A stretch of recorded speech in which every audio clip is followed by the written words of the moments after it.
xalito waxaa dabla keliyay meheradaydii magaalada Buurama dhisme iyo maalba dhulka lagu samey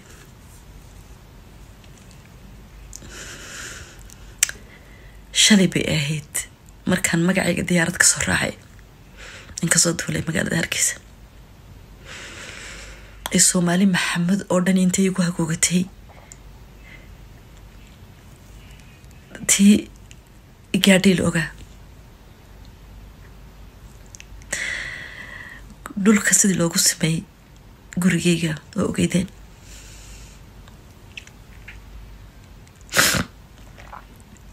intaasoo jeer baa xadhig la igu soo rogay intaasoo jeer baa xadhig la igu soo rogay 2021 Cabdullaahi markaan iskuursanay waddanka saa u soo galay odaga dabagala la yidhaahdo igu soo rogay xadhig in la soo qabto awoodii inta gurigayga la igu yimaado gacanta la iga qaban lahaa bal way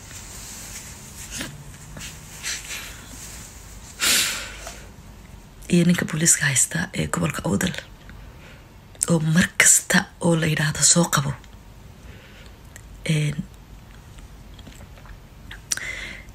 يعني aad uga fiirsan jiray xarigayga iyo anigu la soo degdegin xarigii waxaas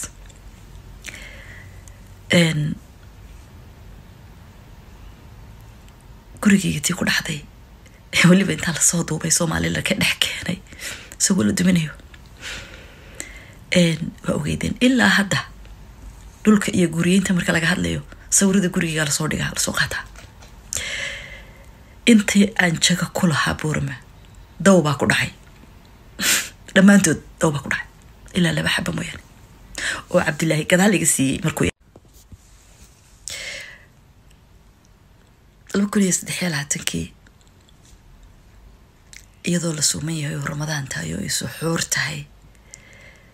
gurigayga waxa soo weeraray 3 gaari oo ciidan waxaa moodaa in Usaama bin Laden la soo qabanay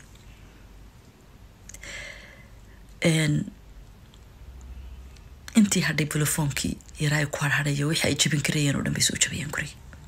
markii iga waayeen maalintaas araab aan ku maqnaa police chiefka ee gobolka markaan u tagay iyo ninkii markaa haystay hawlgelinta waxa la waxa ku hadlaan bay garawayeen raali ah aan ahayn iyaguna ciidanka ma soo dirin ciidan meel kale laga soo diray waa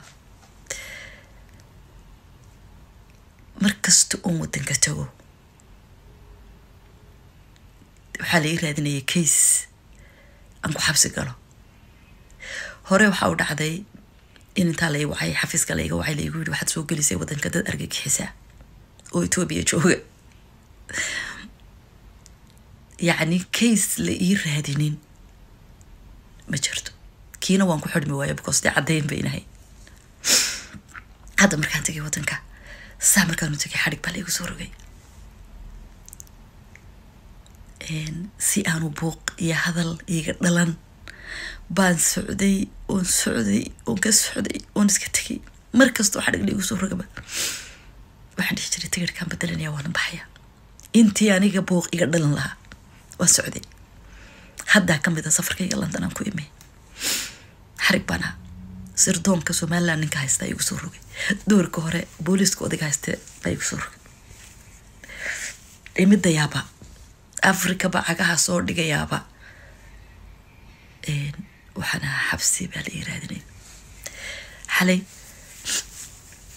waxa dhulka ku sintay ay ku simeen meheradaydii dhismo iyo maxaan ku dhahdaa iyo alaabtii taliba waxa lagu shubay mashiinadii xataa way baxeen way damas bay noqdeen anyway hadalka waxaan ku soo gaabinayaa hadda inaad saaka ku guuleysateen اعتراف I hope ودي رجينا وحنا نصيب درا انت سو تعدي إنكو يقول لك عي إن إذا ولي إن سيك لا ضاد تان مو يعني أنا بحب إيدي نكاك تاس نصيب درا كحوني مجرد تاس haddaad se hesheen oo saxalay ku guuleysateen ictiraafkii hambaliyaa idin leeyahay. saaka waa bishii 9aad 15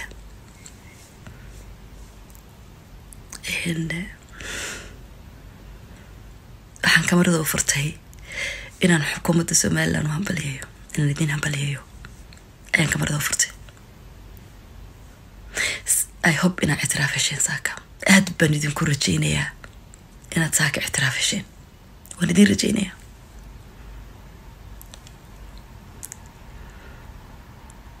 waayo wadadii ictiraafku marayay baa noqday wadadii loo marayay ayaa noqday